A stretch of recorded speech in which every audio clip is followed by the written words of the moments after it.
Sige tayo, labas ko na naman. Dito na lang ah. Ito pa tempered cheese ha? Hindi, freak ko kasi. Nag-1 year ka na po. Tapos ka na, next year. Ang ganda mo. Dito yan, di ba? Oh, dito kami nagbili ng phone niya. Selway din po. Di ba? Ate, meron na kaming ano dito, ha? Regular ka na, sir. Oo, Pangalawa mo siya na din dito. Siya din, no? Siya din ba?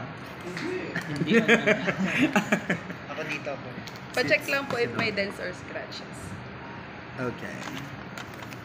Gusto ko na, te? Subok na Sige natin po, si ate. i-set up Ay, lang. tatanggalin niyo ba yung ganito, te? Pag, Wag mo na sir. Wag May muna, ano sir. pa yan, warranty. Para may... Ay, oh. Pero malatakpan po naman yun ang cases. Set up ko lang. Hello, Otto, ayaw magbukas. Charing. Ako naman po walang scratch din. May kasama ng protector tsaka case. May protector na siya. Pero ano lang po yan, manipis. Opo. Mga plastic. Pero yung ano, sir, yung sabi ko sa'yo, tempered. Tapos ito rin po yung isa.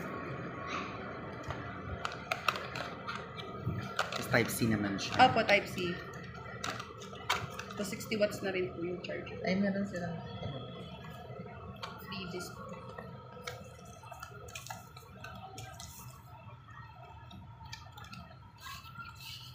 O yung clear po siya.